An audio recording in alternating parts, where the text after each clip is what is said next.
All right, first off, welcome everybody. Thanks for showing up for this discussion today.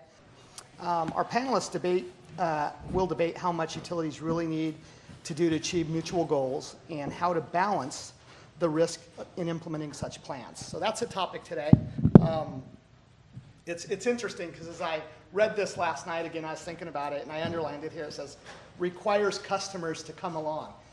I would argue the customers are dragging the industry along, and we'll get into that a little bit today. We have some stats that we've put together, at least TMG does, and I'll share those with you all. And I think that's going to really, it won't drive the conversation, but it will complement it in terms of where the industry's going. A couple house cleaning things. There's a pamphlet on each chair. On that pamphlet, there's a place there that you can write a question down. If we have time, we're going to, we're going to have Pam here pick up those questions. We'll try to address them if we have time. I think we've got a lot to cover today, but we may be able to get to that. I'm going to jump right into introducing the panelists. The far end here, we've got Rob Quail. He's a principal from Robert Quail Consulting, formerly Hydro One, Vice President of Customer Service. Rob, you want to say anything? No, that's good. Okay, all right, that's good. I feel like I'm not, there's so much to say about this guy. Then we have Dave Craven. He's the Director of Customer Care at Union Gas. And then, last but not least, we've got James Riley, Chief Strategy Officer for Vertex. My name's Mario Bauer. I'm with TMG Consulting. We're an advisory services firm for the customer care, and we're known for a lot of our CIS work and the edge systems around that. All right, I'm going to jump right into this. Any questions before I get started? Okay. Again, this is designing for the future of customer engagement. The first question I want to ask the panel, and I'll start at the very end here with Mr. Rob Quail. When it comes to serving customers, what's different today that utilities need to be, what do they need to do to be successful? So one of the things we agreed to do when we set up this panel is that we were going to disagree with one another. There's nothing more boring. I didn't agree to that. See? I learned some things about customer engagement in that process of I say process because I'm Canadian. I say a boot as well. About what drives customer expectations, and in particular in rough times.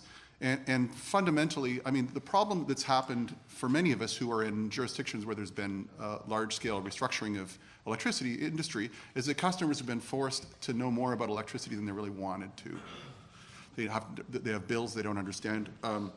91%, a study Accenture did a few years ago, 91% of customers say easy-to-understand pricing is important, but only 69% believe they get that today. So my point is that the table stakes, the very fundamental point about keep the lights on, get me a bill that I can understand, and help me connect in whatever manner is convenient for me with someone who can answer my questions or solve my problems. Those are the basics. And if we start to get greedy and talk about engaging customers in different ways without being able to deliver the table stakes well, you're in for a rough ride. And that was some of our experience at Hydro One. Here's another Accenture study, just because I like reciting numbers. They did a study a few years ago where they asked customers about their level of interest in different industries. So for example, 35% of consumers they asked have a moderate or high level of interest in the travel and tourism industry. 26% consumer electronics. Even 16% thought they were very interested in life insurance. 10% said they were interested in utilities. So frankly, our customers don't care. Right? What they care about is that we're delivering reliable service, a bill that they can understand, an affordable commodity, and we're there to help them when they have a problem. And that's my argument. Well, that is very interesting. And, and I won't argue with you much to say there are some customers that is exactly what they want. But in today's world, we can't just serve every customer the same way. There are a lot of customers that do want different services in different ways. And we started this ourselves, if you will. I look back, say, 15 years ago, and customers used to call us and say, can you send me this form? I need to fill it out. And we thought we were smart, and I think many of you in the room thought you were smart too. 15 years ago, the internet was out there, and we put the form online, and our customers would print it off, use their pen to fill it out, then fax it back to us. And that was self-serve, right? Maybe 10 years ago, we actually got that form on the internet, and they could type some information in. And in our company, that became an email that went to a clerk, who then created the work order and updated the system. And maybe 3 to 5 years ago, we started seeing where we could put a form online and our customers could fill it out and actually update the billing system directly, the work order system directly. And they truly were self-serving 24/7.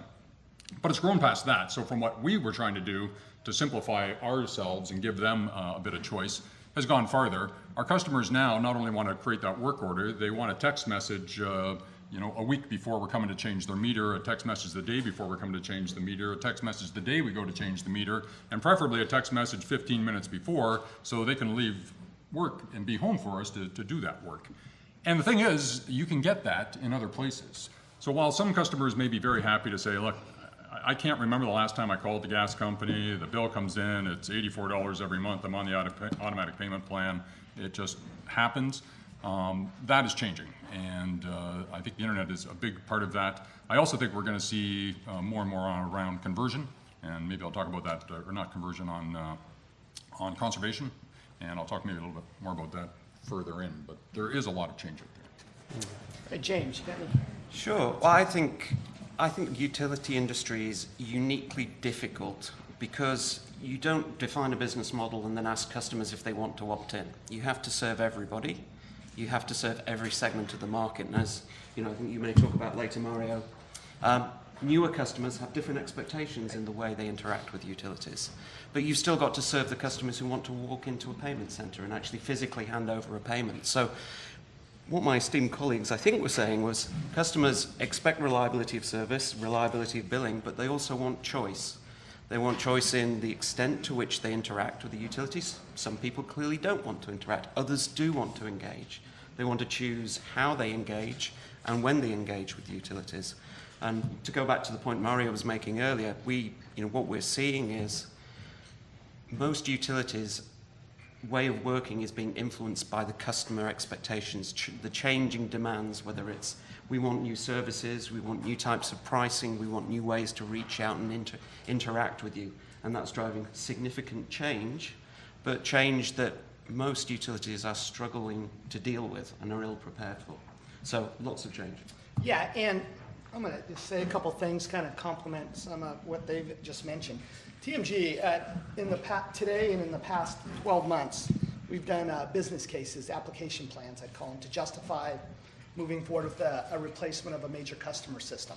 And like PHI, PGE, Southern Cal Edison, APS, Southern Company, Exelon, Duke, New Mexico Gas, Northwest Natural, Southwest Gas, and I was just at Sempra last week.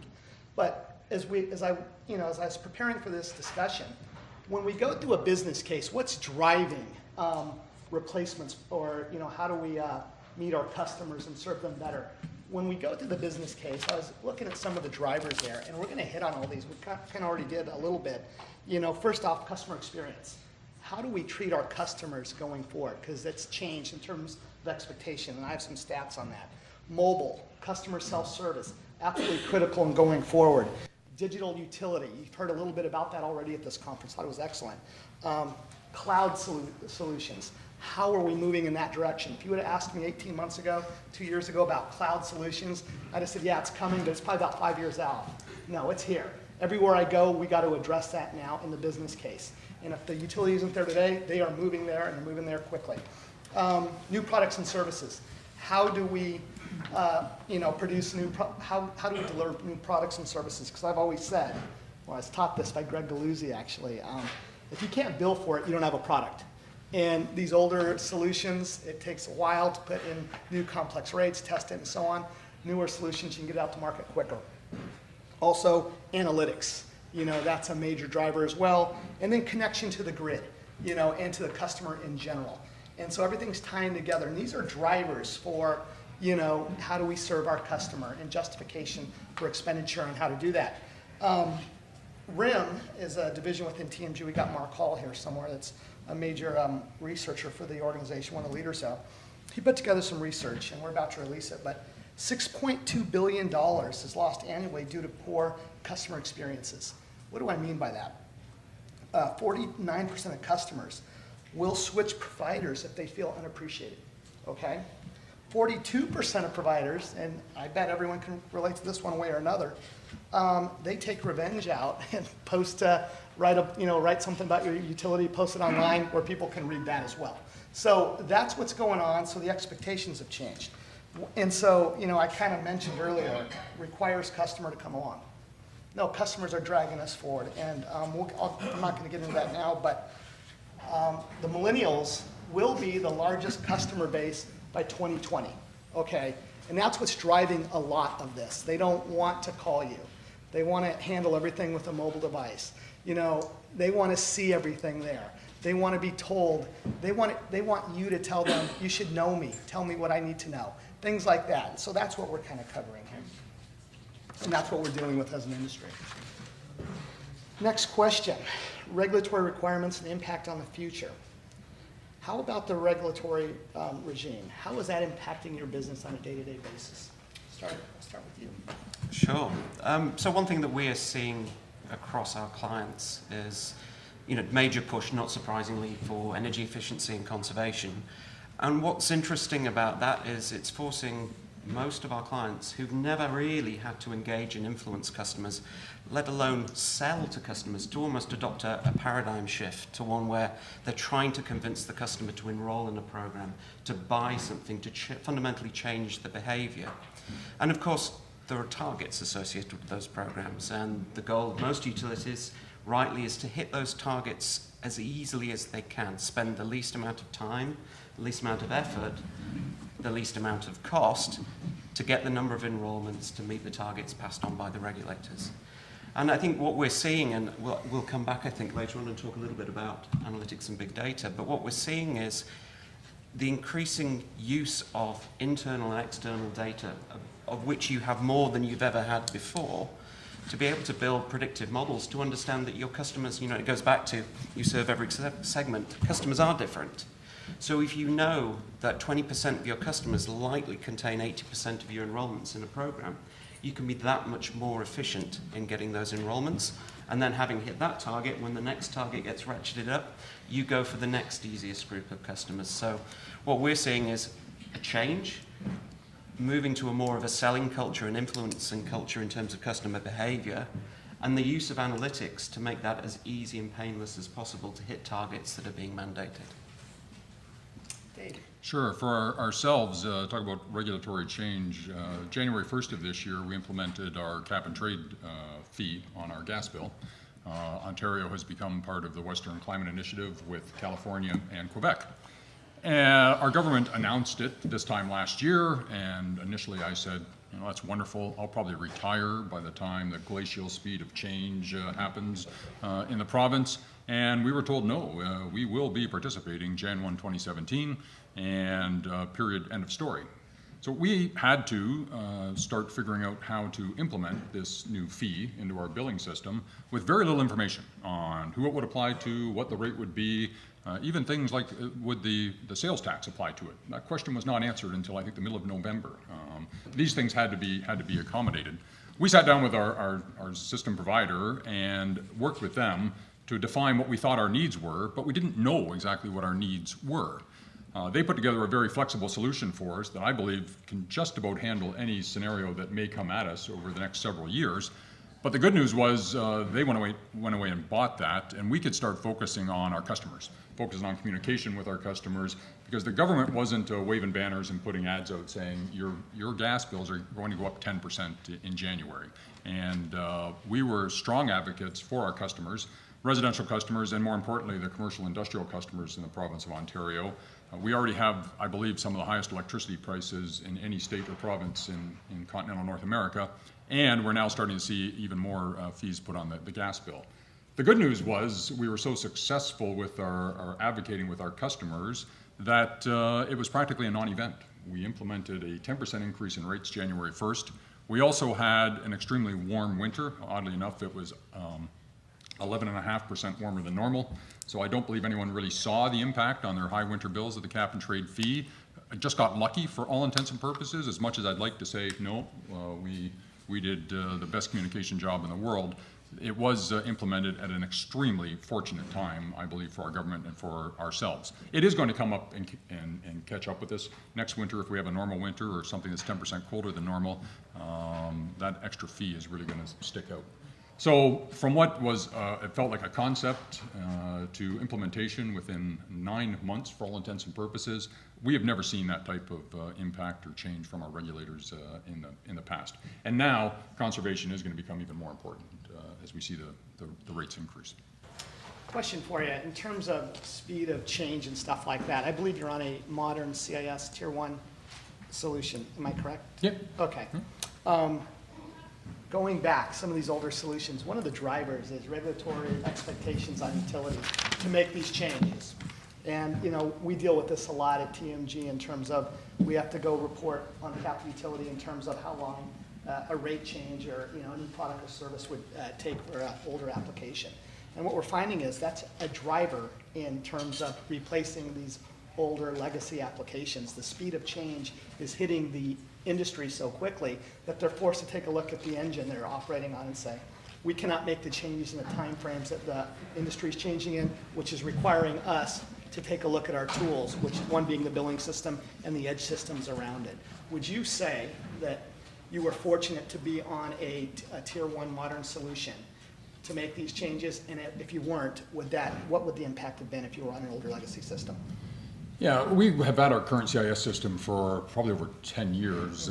So it's current and it's very well maintained and kept up to date. We are quite capable of adding ancillary systems to it. So we've gone mobile in the last couple of years. Okay. And we just get great support from the vendor. It is a third-party service, so I don't worry about the system per se. We work very hard to develop what we need. Tested and implemented, but from our perspective, I don't worry about servers, I don't worry about upgrades, I don't worry about programmers staying current, all those kinds of things. We get that from our service providers. We're seeing a lot more of that. It's basically you've outsourced a lot of the traditional work that used to be inside of the utility, the programming and stuff like that. We're seeing that a lot more. We're seeing just from in the last year a 7% jump in terms of what's maintained in the utility on premise versus what's going outside through support contracts and so on. We expect that. We're looking at the numbers again. There's another 10% jump. So we're seeing a migration of this work moving off premise from these utilities. And I expect that to continue to change going forward, catching up with other industries. Those trends you're talking about, that's in terms of supporting the technology, or is that actually frontline customer delivery? You see a trend going that way too? Supporting the technology and frontline customer delivery as well. Supporting the technology, we're really seeing it quickly there, and followed by supporting frontline work as well. That was a big part of the business case for Hydro One in doing our SAP implementation, was about supportability, having access to a market of external providers that could support relatively plain vanilla solution with relatively industry standard business processes, that kind of thing. I think all that's of course hidden to the customer. Yeah. Right. But there's a strong case there. If you intend to, as you say, move to more and more external service providers to support those technologies and offload that risk, that's a real reason to upgrade technology. It's hidden if it's done correctly, right? Yeah. It wasn't hidden. It's exposed. It's not always hidden. So I'm going to shamelessly plug some research that we've just done with Zpryme, and I think you can sign up in the booklets that are on your seats. And we were asking a question around what's pressuring change in the utilities from a customer demand perspective, from a new technologies perspective, and how well utilities felt they were able to respond to the change, both the requirements that they know about today, but also ones that they don't know about in the future. And the overwhelming answer, and looking through, when the research came back in, the answer was 95% of utilities are seeing change driven by customer demands, very similar high numbers around technology. How prepared they were to deal with that change based on current systems and platforms, less than 1 in 3 felt they were very well able to respond to customer demands. One that struck me was AMR. This is not new technology. Less than half felt they were very well prepared to respond to integrating those technologies. And I kind of expected to get to the end, to the demographics of the research and see everybody was running on 15, 20, 25-year-old mainframe systems. But the demographics were 47% of the respondents had a CIS platform 5 years old or younger, and 75% were on 10 years old or younger. which to me says there's a fundamental shift needed in agility, which is really what you were talking about, the ability to respond. Much as we'd like regulators to slow down the pace of change, it's probably not going to happen, and customers are demanding change, so it's really going to shift the emphasis to agility and ability to respond, and something is not there today. Excellent. With all that being said, okay, moving to the next question. Establish risk and value from potential investments. What areas are you investing in? I'll start with in the middle here, sir. Yeah, for us, it's web, right? I came into the customer care role the summer of 2014. I'd spent the 90s in customer care, the 2000s in operations, and a lot of field time out there, and said we really need to continue to leverage what we have on the web, but also to mobile, right? I had a business case in front of me to upgrade and replace our IVR, and I said, I don't know why we want to do that. IVR is a wonderful technology, certainly has a need, but I don't want to spend a nickel on the IVR when most people aren't even picking up the phone and calling us anymore. So we have 1.4 million customers. We take about 800,000 phone calls a year from our customers. That's 0.7 calls per customer, extremely low. We have 3 million people log on to our website every year. We have 2 million people view their bill, and a quarter of those are done through the mobile website. It's resource sensitive or something. It knows what you're on when you connect. And we've also seen our call volumes drop from 1.2 million calls 5 years ago down to the 800,000 calls. So price stability has been a factor, but we have avoided 400,000 phone calls every year by giving customers choice. So not only are they asking for it, it's saving us time and money, right? So that's where we're spending a lot of time. We also look at things that are costly for us. When our customers call to move, it is the longest phone call that we have in our contact center, and it's a third of our calls. So we have completely re-engineered that process, redesigned our CIS system to optimize the system, but we've also looked at our processes, and processes that were 20 years old, where if I moved out of my house today and James moved in tomorrow, well, no one was in the house tonight, so we better go shut off the gas. And we won't turn it back on until someone new is in there. I worked in operations for a number of years, and it cost us $100 to roll a truck out to shut off a gas meter and turn it back on, versus not knowing who was going to use the $1 or $2 of gas for a day or two, right? So we've also looked at our policies and said we need to revise those things. And all of that together really allows us to give our customers better service, but more importantly, we're driving a bit of cost out of it as well. So. This is piggybacking on what you just said. Some recent research you've done at RIM through TMG, the RIM division. 17% of 18 to 29-year-olds only use mobile to access the internet. 40 to 69-year-olds are the fastest growing adopters of social media. Okay, so again, utilities are responding to this. Accessibility, 67% of digital time is spent on mobile devices. 69% of American adults regularly use social media. Okay, and then preferences, 48% of consumers prefer a mobile device to handle communication with utilities. That's half. Okay, and that's only going to grow, as you've already noticed. And then finally, commerce. 45% of U.S. e-commerce, or $284 billion, will be m-commerce by 2020. Facebook, Twitter, and others are now offering social media to media buy buttons within their applications. So this is the direction the industry's going. This is why you're probably here at this conference, partly figuring out how to respond to all this. We were kind of talking about this before, and it's kicked off. All right. Any comments on this one? So one of the things that struck me thinking about some of the questions we were going to address on the panel was, and we nearly found this out to our cost just before the session started when the lights went out, which is utility services are critical and they form a really key part of everyday life. So keeping the electricity flowing, keeping the water flowing, the gas flowing is paramount. Reliability, and customers expect that as well as they expect their bills to flow through the door and be able to make payments. And that instills a certain and justified sense of conservativeness or risk-averse behavior because of those critical services. But when it comes to customer experience, I think there's an opportunity for everybody to be a little more bold. I mean, if I think about Netflix as an example, who rings Netflix? Nobody rings at Netflix. And the people who sign up for Netflix don't expect to be calling Netflix. They don't expect to receive a bill. And we're starting to see kind of bolder initiatives in some of the utilities that we're talking to. And the example that springs to mind is Puget Sound Energy have launched this Get to Zero program, GTZ program, which is they want to remove the need for a customer to ever feel like they have to call. Now, that doesn't mean that they will stop communicating with their customers, but they want to be proactive. They also want to remove process inefficiencies that might cause customers to call. And it's a very bold ambition. And you think about it, it's the first chunk of calls is going to be fairly easy and it's going to get progressively harder. And they may not get there in our lifetime. But that bold initiative is an example of saying, this is where the future needs to be, and we're going to really task ourselves with finding how we get to do that.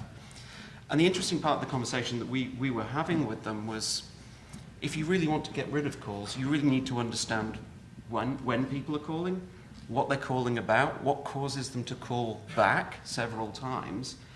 And as we roll out self-service solutions on the web or on mobile devices, we know every click a customer makes. We know what they're looking at, how long they look at it, how they navigate the breadcrumbs through a site. We know an awful lot about that channel. We know the buttons they push on the IVR.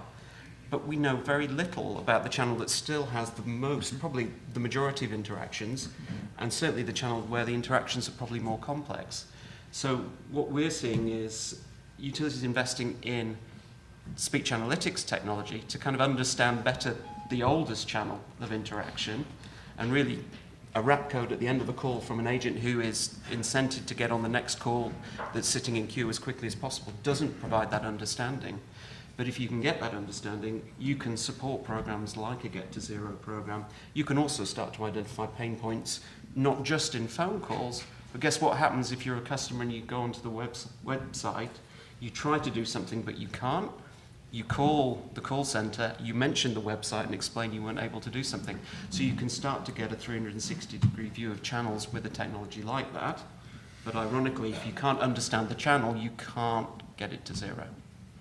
Excellent. All right, I'm looking at time, and we're going to jump to the last question really quick. Technology. Most would agree that the most disrupting technologies of our day are mobile, big data and analytics, and the cloud. How do these technologies hinder or help achieve the vision? Let's start at the end here. So Dave mentioned that he came into customer care from operations. Yeah. And I came into customer care from enterprise risk management. I set up Hydro One's ERM program through the 2000s. And I've spent a lot of time thinking about and writing on, and today I lecture on risk management. I think regulated electric utilities are surely the most risk-averse entities anywhere. And there are a whole bunch of reasons for that. You talked about some of them already. I think the other one is the regulatory structure that's asymmetric, right? There's loss, but there's benefit. If you exceed or do better, then there's an expectation that that benefit goes back to your customers rather than to your shareholders. So that's driven that plus the history of things like nuclear development and some other things that have happened in the industry have caused us to be very risk averse instinctively. And that applies to a whole bunch of different ways that utilities make decisions. I mean, we love new technology, but we are very nervous about implementing it. I think what more decision makers and utilities need to think about is the role of risk-taking in creating value. Because frankly, no matter what industry you're in, if you're a utility, if you're in retail, if you're a nonprofit, it doesn't matter. You're in the business of putting your assets at risk with the expectation of a return. That's how we get stuff done. And I don't think leaders of utilities think enough about the role of deliberate risk-taking, accepting of uncertainty for explicitly to create opportunities for a return. I'm always amazed at how few utilities have a clear communication of their risk appetite. Right? Which of our objectives as a business are we willing to take risks against, and which ones aren't we? And I think an advantage of things like some of the new technology, we're going to be getting into this discussion in a minute, is that does de-risk some of this implementation. So building your own, standing up a server, building your own CIS, running it and operating it yourself, that's all risky stuff, and there's no return in those investments. We need to think about where we believe risk can create new value. How's that? Yeah. Hey, Dave, I'm gonna... Yeah, no, we are risk adverse, there's no doubt about it. It's the nature of the business. We need to make sure the gas is always on, the electricity is always on, you serve that last mile, whatever the model is that you have. And we spend a lot of time making sure that we've got checks and balances and fail-safes in place and engineer the risk out of a lot of things. What that does is create very complex systems. And our customers, as you, I hate to agree with you, alluded to earlier, they may not care about the complexity of our rate schedules and just how much the bill is. They also don't really care about the complexity of our network and all of the work that we have to do to make sure we're compliant with inspections and meter changes and all those things. Our job is to make it simple for our customers. And that is a challenge. I will have 32 years at Union Gas in May, and I need to find better people to help me find simple solutions. Because I built a lot of those complex ones that absolutely were perfect solutions, but really were so internally focused that we didn't take the customer's view into it. A good friend of mine in the industry refers to the risk aversion in our industry as an immune system. That people in charge of utilities actually actively oppose innovation. And I think if you can probably think of examples in your own work life where you've seen that happen. And innovation doesn't necessarily mean contributing complexity. It Right. can be about simplifying things for customers. Yeah, and that's our goal. So when we can put our business on the internet, on a mobile device, and people can tell us they're moving at 3 o'clock in the morning on a Saturday, and our systems are updated, and we actually transfer their account 3 months later, good. They don't care how difficult it was to make that happen. We need to be able to get it done. And for us, we typically take a little while to figure out how to get that thing done, but then it gets designed and implemented, and our customers benefit from it. So simplicity is the key to, I think, to any technology thing that we have going forward. The cloud, for me, I mentioned earlier, simplifies my life. I don't have to worry about my business continuity plan, my DRP. I pay a company to look after that, and I worry about our customers. So. Right. Speaking of the cloud, we have one of the experts right here. What a plant. And one of the drivers. I'll talk about mobile and analytics first, but then wrap up with cloud. So, we've heard a lot about self-service and how that's impacting customers in a positive way, how it's helping to drive down call volumes. Mobile is having a big impact. We're seeing, what I call the second wave of self-service, and that really is two things. One is a shift. Your data bears it out away from accessing on a computer to accessing on a mobile device through a mobile application. What we're also seeing is, the early iterations of self-service, and if I go back to sort of 2000, it was allow the customer to see their bill, I allow them to pay their bill, but there's not much else they can do in self-service. So what we're seeing now is this race to deliver all of the features and functions or processes that take place in the call center call through self-service devices. But what we're also starting to see is there are things that you can do with self-service that are actually easier to do. So, one of the things we picked up on in terms of customer interactions in the call center being very inefficient was appointment booking. That conversation of, well, when are you available? Do you have an appointment here? No, I don't have one. How about next week? That takes a lot of time, and also it's not a good customer experience. Show the customer a calendar where they can pick the date and time that works for them on the internet or on a mobile device, much easier. If you want to educate customers about how their consumption profiles are driving their bill, much easier to do that by showing them a graph than trying to have that conversation in the call center. So I think the third wave is going to be there are things that are just simply better done through self-service than could be done through the call center. And then I have to admit I'm a bit of an analytics geek, so the next stat filled me with delight. In the survey that we did, 100% of respondents said that real-time data and analytics was having a material impact on their CIS platform. And that was a very pleasant surprise. I wasn't expecting it to be 100%, but it tells me that with increasing volumes of data about the customer, available internally as well as externally, utilities are now looking, how do they work smarter, not harder, by leveraging that data? And then if I jump to the cloud last of all, what we've heard is there are material changes in customer demands, there are material changes in the technology that we're being required to integrate. The pace of change is getting faster, and it's hard to keep up. The respondents to our survey said, I think it's about 70%, felt that cloud is a really important technology for the industry going forward. At this stage, 58% were very happy saying when they replace their CIS, they'll look for a cloud-based solution. But probably more interesting for this conversation is what were the benefits that they perceived in cloud? The first was lower total cost of ownership, which is always an important benefit. But second and third highest benefits were agility and scalability. And if we go back to this struggle of how do I keep up with the pace of change in the industry, maybe cloud is where we look to find the answer for utilities to be able to adapt and thrive going forward. All right, well,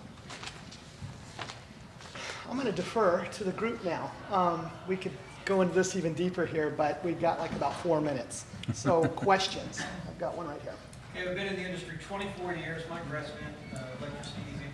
So when in your minds did we switch from ratepayers to customers? And why? Yeah, so I'm from Canada, right? Someone told me earlier today we're always so polite.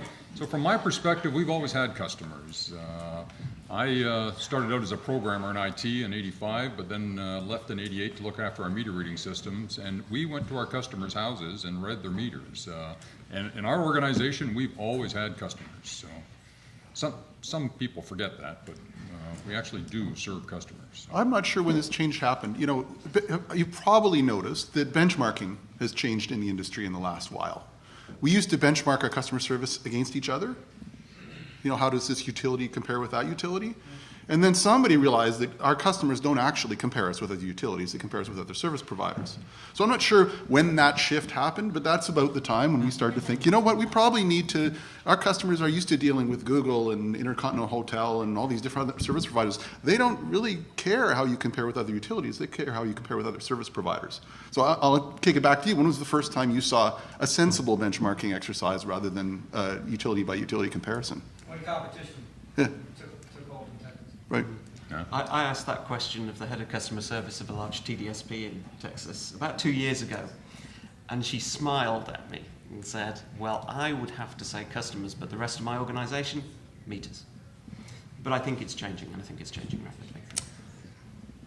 Well, you know, I agree. I think it's more of a generational shift. I mentioned that a couple times today.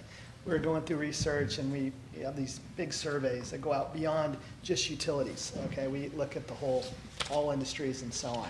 But when we brought it back to utilities, what we saw was, with the generational change in technology allowing this, you know, it used to be send me an accurate bill. If I got problems, I'll call you between 8 a.m. and 5 p.m.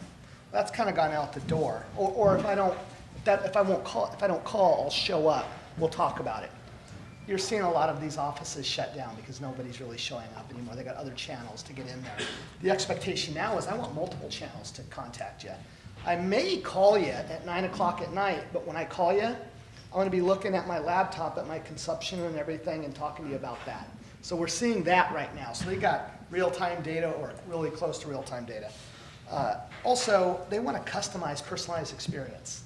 You know, before everyone was treated the same. Now with analytics and everything, or how they're compared, you know, to the banking industry or whatever industry, Amazon or whatever, they want, when they're talking to you, they want you to talk to them. I know what your services are. Oh, were you aware of this program? It fits your needs, blah, blah. They want to know all that. That's an expectation. And finally, static. You've been disappointed in the past. You know, customers are disappointed. They knew there was nothing they could do. Now they're disappointed. You better give them a deal and fix it. A fix may be a discount on service, or I'm going to send you a Starbucks card or whatever. This next generation, they're negotiating, you know, how you're going to fix the problem, not just take it or leave it, because that's no longer the deal anymore. Any other questions? Yes. Over here. Yes. Assuming you guys are deploying smart grid technologies at the utility level, how are you communicating that to your customer? Typical residential customer, for example, especially if it's put into their rate base. How are you describing the advancement of smart grid technologies, and how are you getting their buy-in and communicating that? I work for a gas utility, and we do not have a smart grid. So. But what we do find, our customers, you know, the marketing folks have said for years how great an insert is, and how customers open up their bill and they don't look at the bill, they read the insert, which you have to appreciate my sense of humor when I say that. But what we're finding, we've got 34% of our customers on paperless right now. One day next week, we are going to have 500,000 customers on paperless. More people read that email and the messaging on that email than any other communication that we get out. And we've just stumbled across that fact in the last 8 months. And we're now using the monthly email notification, a small banner ad at the top. Whatever we put in there, the click-through rate is incredible. So if we were to roll out something to say, hey, we've added this wonderful new functionality and here's how it can benefit you, we would have to continue to promote that, but also use the technology as best we can. Gentlemen, I'm getting the Yank sign All right right. now, and we've gone over. We're going to stick around a little bit afterwards. If you've got any specific questions, we've got some. I can share some of the data and stats that I have with you as well. If you'd like it, just give me a card and I'll share that with you. Yeah. Okay. Thank you very much, and thank them. Thank you guys very much. Appreciate it. Jeff?